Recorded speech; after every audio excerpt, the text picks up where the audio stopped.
Hello साथियों, स्वागत है आप सबका एक बार फिर से आपके अपने चैनल यूनिक एग्रीकल्चर क्लासेस में। तो आज हम इस वीडियो के अंदर बात करने वाले हैं जो कि आपकी नाबार्ड ने यंग प्रोफेशनल की वैकेंसीज आउट कर दी है और उसकी सैलरी रहने वाली है 70K साथियों, 70,000 पर मंथ। ठीक है, और इसका क्या एलिजिबिलिटी क्राइटेरिया है, कितने नंबर ऑफ वैकेंसीज है और कैसे आप अप्लाई कर सकते हैं और आगे एग्जामिनेशन होगा या फिर क्या प्रोसीजर होने वाला है आपकी इस जॉब का। चलो, और क्या रेस्पॉन्सिबिलिटीज है ना, और कॉन्ट्रेक्चुअल है या फिर जो है परमानेंट है, सारी चीजें हम बात करने वाले हैं। चलो बात करते हैं। आपको पता है कि हमारा कल ही 26 दिसंबर को नोटिफिकेशन जारी हुआ है फुल डिटेल में, और आपका यंग प्रोफेशनल की वैकेंसी है और ये कॉन्ट्रेक्चुअल है, बट आगे जो है 3 साल तक एक्सटेंड हो सकती है भैया। पर 70,000, 3 साल में 70,000 आप कमा के आराम 70,000 पर मंथ कमा के अच्छा खासा मोटा पैसा कमा लोगे। फिर आपकी मर्जी पड़े जो स्टार्टअप या कुछ भी आप कर सकते हो भैया। एक बार पैसा आने के बाद आदमी का ऐसे ही माइंड खुल जाता है। तो आप इस वीडियो को जो है आपके लिए हेल्पफुल रहने वाली है। और बात करते हैं नाबार्ड का। आपको पता है national bank for agriculture and rural development इसकी फुल फॉर्म होती है। ठीक है, और ये एग्रीकल्चर सेक्टर में आपको लोन अगर हम बात करें या फिर डेवलपमेंट की, या फिर हम बात करें एग्रीकल्चर फाइनेंस जो रूरल डेवलपमेंट या पॉलिसी रिसर्च और इंप्लीमेंटेशन की, आपका ये इसके 3 वर्क्स। ठीक है, और उसके बाद अगर हम बात करें, आपको इस जॉब से टॉप लेवल का एक्सपोजर मिलने वाला है जो आने वाले एग्जाम में या आने वाले जितने भी इंटरव्यूज है, अगर आप कहीं नाबार्ड का एक सर्टिफिकेट भी बताओगे ना, वो आपको बिल्कुल टालेंगे नहीं। ठीक है, कि बंदे में कुछ एक्सपोजर होगा या एक्सपीरियंस होगा। ठीक है, तो वो उसके लिए भी आपको ये काम आने वाली है।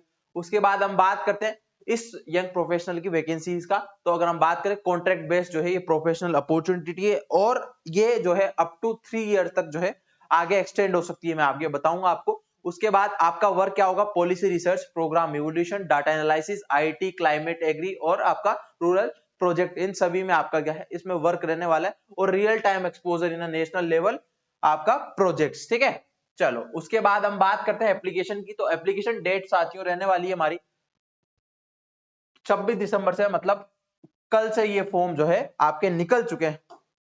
अगर मैं आपको बताऊं, कल से ये फॉर्म आपके निकल चुके हैं और 12 जनवरी तक फॉर्म फिल होंगे। और आपका इसका मोड जो है ऑनलाइन आपको फॉर्म फिल करने होंगे। अभी मैं बता दूंगा कहां से आपको फिल करने हैं। चलिए उसके बाद हम बात करते हैं कि ऑफलाइन कोई आपको फॉर्म फिल नहीं करना है। चलो बात करते हैं नंबर ऑफ वैकेंसीज की और टोटल वैकेंसीज के ओवरव्यू की।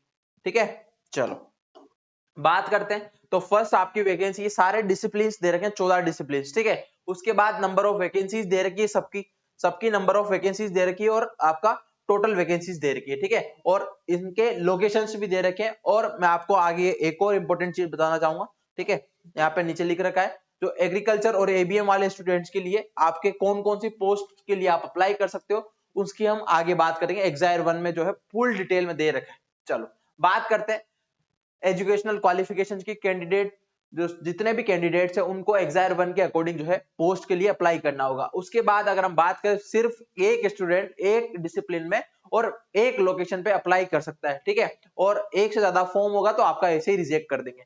उसके बाद अगर हम बात करें, अगर अगर आपको एज लिमिट की मैं बात करूं या फिर जो है डिग्री के लास्ट ईयर में ये आपको कोई भी वैकेंसी आती है, तब एक डाउट होता है कि सर हम अभी तो लास्ट सेमेस्टर में या हमारे जो है लास्ट चल रहा है, तो क्या हम अप्लाई कर सकते हैं। तो उसी का जो है, अगर आपके 1/11/2025 से पहले जो है आपका रिजल्ट फाइनल जो है डिक्लेयर हो चुका है, तो आप इस पोस्ट के लिए एलिजिबल हो। अगर इसके बाद होता है तो आप एलिजिबल नहीं हो, सीधी सी बात।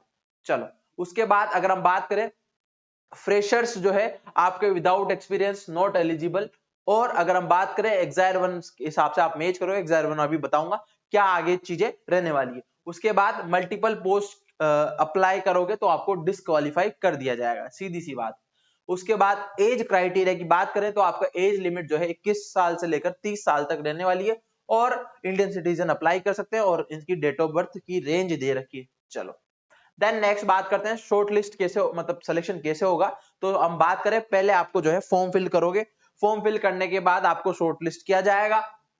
उसके बाद आपकी क्वालिफिकेशन चेक करी जाएगी, देन उसके बाद एक्सपीरियंस आपका नोट डाउन होगा, देन उसके बाद आपका इंटरव्यू के लिए आपको कॉल आएगा। ठीक है, शॉर्ट लिस्ट का ये पूरा जो है फंडा रहने वाला है। उसके बाद फाइनल सिलेक्शन पूरा डॉक्यूमेंट वेरिफिकेशन के बाद होगा। ठीक है, देन नेक्स्ट बात करते हैं प्रोग्राम ड्यूरेशन की। तो आपका इनिशियली इन्होंने 1 साल ही आपका काम देखेंगे, देन उसके बाद भैया 3 साल तक ये एक्सटेंड कर सकते हैं, depend on you. And your potential, ठीक है। उसके बाद हम बात करते हैं आपका extension depends on the performance, या जो एक्सटेंशन हो रहा है 3 साल तक वो आपकी परफॉर्मेंस और ऑर्गेनाइजेशनल रिक्वायरमेंट के हिसाब से हो सकता है। देन उसके बाद सैलरी की बात करें भैया, कितना 70,000 जो है पर मंथ आपकी सैलरी रहने वाली है, ठीक है। चलो उसके बाद अगर हम एप्लीकेशन फॉर्म की बात करें, फीस भैया 150 है बट नो रिफंडेबल, ठीक है। आपको अप्लाई कर देना है, क्या जा रहा है हुआ तो ठीक है, वरना 150 रुपए तो ऐसे ही मूवी देखने में बर्बाद कर देते हैं। चलो बात करते हैं नेक्स्ट डॉक्यूमेंट्स क्या क्या रिक्वायर्ड होंगे, उसकी हम चर्चा कर लेते हैं थोड़ी सी। ज्यादा लेंथी वीडियो नहीं बनाएंगे क्योंकि आपको भी जो भैया दुनिया में सबको काम है फटाफट से इंफॉर्मेशन आपको मिल जाए, आप भी यही चाहते हो। स्कैन आपको करना है फोटोग्राफ, सिग्नेचर और लेफ्ट थंब इंप्रेशन। उसके बाद आपको signature in the capital letter will be not accepted, ठीक है। ध्यान रखना कैपिटल जो लेटर में आप साइन नहीं करोगे, आप जो नॉर्मल जो साइन करते हो वो सारे साइन करोगे। चलो उसके बाद लेफ्ट थंब का जो है इंप्रेशन आपके पास होना चाहिए। उसके बाद आपको ये एक पूरा डिक्लेरेशन आपको वहां पे फिल करना पड़ेगा, ठीक है। उसके बाद आपका the above mention handwritten declaration has been candidate handwriting and English only. आपको इंग्लिश में ऐसा कैसा डिक्लेरेशन एक पेन पेपर लेना है और उसमें लिखना है पेपर पर, और इसी की तरह जो है आपको वहां पे अपलोड करना होगा। देन उसके बाद keep the necessary detail documents, read, make to online payment, requested application fee, सारी चीजें आपको पता है। उसके बाद ईमेल आईडी वगैरह ये सारी चीजें आप डाल दोगे। चलो देन नेक्स्ट अब बात करते हैं एग्जायर 1 की। तो एग्जायर 1 में जो है जितने भी डिसिप्लिन से उनकी जो है आपको डिग्रीज मेंशन कर रखी है हमने। एग्जायर 1 बहुत ही ज्यादा डिफिकल्ट था बट हमने इसको इजी कर दिया है, ठीक है। तो फ्रेशर्स के लिए थोड़ा सा ये चिंता वाली बात है भैया, मुझे समझ में नहीं आता भैया फ्रेशर्स को अगर मान लो कोई जॉब क्यों देगा, ठीक है। फ्रेशर्स को क्यों जॉब देगा, क्योंकि भैया सब चीज में आज की बात नहीं, आने वाले टाइम में भी आपको जो है एक्सपीरियंस सभी चीज का चाहिए होता है। क्योंकि भैया फ्रेशर्स को जो है आपको मान लो मैं फ्रेशर हूं, ठीक है, मैं तो आपकी भी नहीं कह रहा, मैं फ्रेशर हूं, ठीक है। तो मैं फ्रेशर कोई भी जॉब करने गया, ठीक है, तो वो मुझे एक्सपीरियंस नहीं होगा, मुझे लैपटॉप चलाना नहीं आता होगा, मुझे चीजें नहीं पता होगी, तो मुझे वो क्यों हायर करेंगे।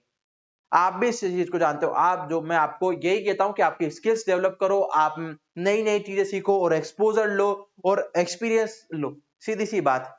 भले ही 1 साल का लो बट एक्सपीरियंस जरूरी है कोई भी फ्रेशर्स को।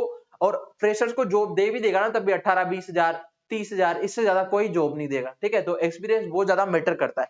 चलो उसके बाद बात करते हैं first climate action and sustainability के लिए BSc and MSc environmental science वाले या क्लाइमेट या इन्वायरमेंटल इंजीनियरिंग वाले अप्लाई कर सकते हैं, 1 साल का एक्सपीरियंस होना चाहिए। इकोनॉमिक्स वाले अगर इकोनॉमिक्स डिसिप्लिन की या पोस्ट की बात करें, आपका एमएससी इकोनॉमिक्स से हो या अप्लाइड इकोनॉमिक्स या फाइनेंस डाटा और पब्लिक पॉलिसी, इन सभी में इन्होंने एमएससी कर रखी है, तो सब में से एक है ना, तो और 1 साल का एक्सपीरियंस तो अप्लाई कर सकते हैं। डाटा साइंस वाले बीटेक कर रखा हो, सीएस आईटी या एआई या कुछ भी जो है आपका कर रखा हो, आपका बीटेक है ना सारे कंप्यूटर साइंस में, तो आपको उसमें अप्लाई कर सकते हो 1 साल का एक्सपीरियंस हो तो।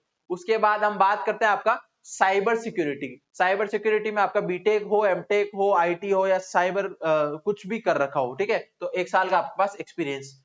उसके बाद एकेडमिक एडमिनिस्ट्रेशन, बीएड कर रखा हो, एमबीए कर रखा हो या एचआर वगैरह, एमएड कर रखा हो और एजुकेशन मैनेजमेंट कर रखा हो और 1 साल का एक्सपीरियंस है तो आप अप्लाई कर सकते हो। ग्राफिक डिजाइनिंग की बात करें, बैचलर इन डिजिटल मीडिया या ग्राफिक डिजाइनिंग या फिर कुछ भी आपने कंप्यूटर रिगार्डिंग कुछ अच्छा सा कर रखा है तो आप इसके लिए 1 साल का एक्सपीरियंस से अप्लाई कर सकते हो। उसके बाद आउटरीच डॉक्यूमेंटेशन ये सारे और जर्नलिज्म वगैरह ये सब कर रखा है तो आप इस पोस्ट के लिए एलिजिबल हो।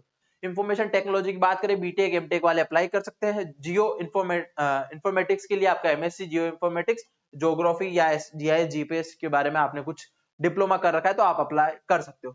उसके बाद हम बात करते हैं डेवलपमेंट मैनेजमेंट की, तो आपका बीएससी वाले बीएससी एमएससी एमबीए ये सारे जो है इस चीज के लिए अप्लाई कर सकते हैं। उसके बाद आता है प्रोजेक्ट मॉनिटरिंग की, जो आपके बीएससी एमएससी एग्रीकल्चर वाले, एग्रोनॉमी सॉइल साइंस हॉर्टिकल्चर वाले सारे जो है अप्लाई कर सकते हैं और 1 साल का एक्सपीरियंस होना चाहिए। बट उसके बाद फाइनेंस की बात करें, बीबीए एमबीए और आपके सीए वगैरह ये सब आपने कर रखी है तो आपने क्या आपका 1 साल का एक्सपीरियंस चाहिए होता है, ठीक है। उसके बाद सॉफ्टवेयर टेस्टिंग ये सारे जो है आपको वैकेंसीज दे रखी है तो आप ये सारे एलिजिबिलिटी क्राइटेरिया से और डिग्रीज हमने मेंशन कर रखी है, ठीक है।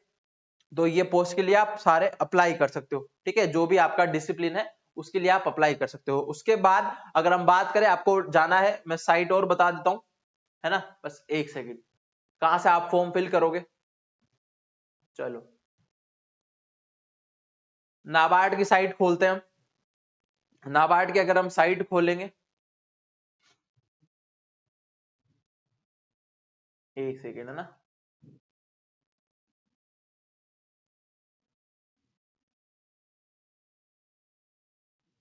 चलो साइट तो नहीं चल रही है, चलो चल गई, बस एक सेकेंड, है ना।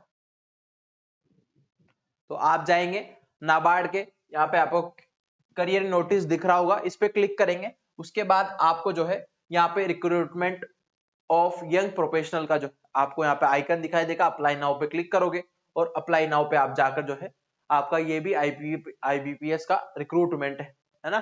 चलो हम बात कर लेते हैं आगे, ये ओपन हो जाए बस 2 मिनट।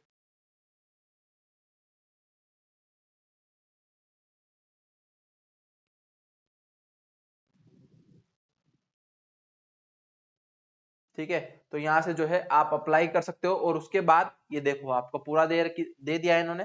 ठीक है, यहाँ से पूरा जो है ये सब कुछ दे रखा है ना। यहाँ पे click here to new registration जो है आप क्लिक करोगे, यहाँ से आप फॉर्म फिल कर सकते हो और इजी टू फॉर्म फिल है। तो साथियों जाइए और फॉर्म फिल करिए, आपके पास एक्सपीरियंस है तो, और कमेंट करिएगा अगर कुछ भी दिक्कत आए। बाकी का मिलते हैं नेक्स्ट वीडियो में। ऐसे ही वीडियो के लिए आप जो है हमारे चैनल को सब्सक्राइब कर सकते हैं। मिलते हैं साथियों नेक्स्ट वीडियो में, थैंक यू।